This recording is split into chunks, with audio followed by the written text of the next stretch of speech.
Hi అస్సలం అయికం friends, welcome to Ruby world. ఇక్కడ నేను మీకు ఆలు పరాటా స్టఫ్ చూపిస్తున్నా, లేదంటే మీరు చపాతీతోనైనా ఇది తినొచ్చు ఆలు ఫ్రై.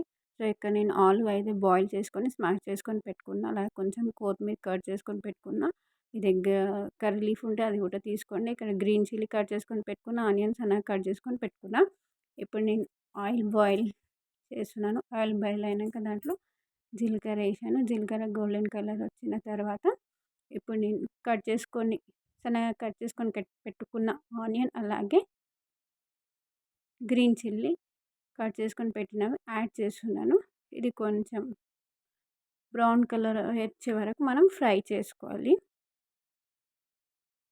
ఈ విధంగా ఇది చపాతీతోని అయితే చాలా బాగుంటుంది. ఒకవేళ మీరు ఆలు పరాటా చేయాలంటే ఫిల్లింగ్ చేసి కూడా చేయొచ్చు, బాగుంటుంది. సో ఇక్కడ నేను రుచికి సరిపోయేంత సాల్ట్ యాడ్ చేసాను, ఎందుకంటే ఆనియన్ అనేది తొందరగా ఫ్రై అవుతుంది.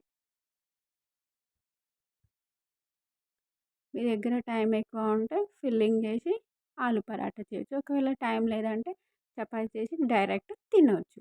ఇక్కడ నేను జింజర్ గార్లిక్ పేస్ట్ యాడ్ చేసి స్మెల్ పోయేంత వరకు ఫ్రై చేసుకోవాలి. మనము చాలా ఈజీ అండ్ సింపుల్ అండి. 5 మినిట్స్లో ఈ కర్రీ అనేది అయిపోతుంది. ఆలు ఫ్రై అనేది అయిపోతుందండి. చాలా ఈజీగా చేసుకోవచ్చు. చపాతీతోనైతే సూపర్ ఉంటుంది. అలాగే ఆలు పరాటా చేసుకున్న చాలా సూపర్ టేస్టీగా ఉంటుంది. ఇక్కడ నేను కొంచెం పసుపు యాడ్ చేసుకొని ఈ పసుపు స్మెల్ పోయేంత వరకు ఫ్రై చేస్తున్నాను.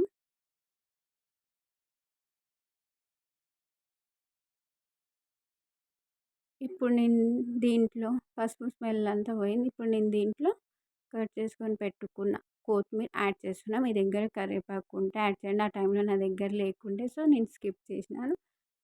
కరివేపాకు కూడా యాడ్ చేసుకోండి.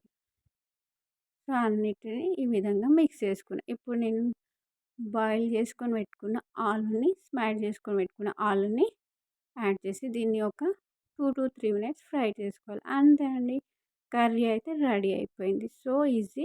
ఇది మనం చపాతీలో ఫిల్లింగ్ చేసి కూడా ఆలు పరాటా చేసుకోవచ్చు, లేదా నార్మల్ చపాతీ చేసుకొని చపాతీతో ఇది తినొచ్చు. చాలా సూపర్ ఉంటుంది, చాలా టేస్ట్ ఉంటుందండి. మీరు ట్రై చేయండి. ఈ వీడియో నచ్చినట్లయితే లైక్ చేయండి, షేర్ చేయండి, నా ఛానల్ని సబ్స్క్రైబ్ చేయండి. అయిపోయిందండి కర్రీ. ఇంతే అండి, చాలా సింపుల్, చాలా ఈజీ ప్రాసెస్ చేయొచ్చండి. ఇది మనం రైస్‌తో పెట్టుకొని తిన్నా చాలా బాగుంటుంది, టేస్టీగా ఉంటుంది. మీరు మీ రుచికి సరిపోయేంత కారం, పచ్చిమిర్చి అయితే వేసుకొని. ఇక్కడ చూడండి, నేను ఈ విధంగా చపాతీతోని తింటున్నా. ఈ వీడియో నచ్చినట్లయితే నా ఛానల్ సబ్స్క్రైబ్ చేయండి. Thank you for watching my video.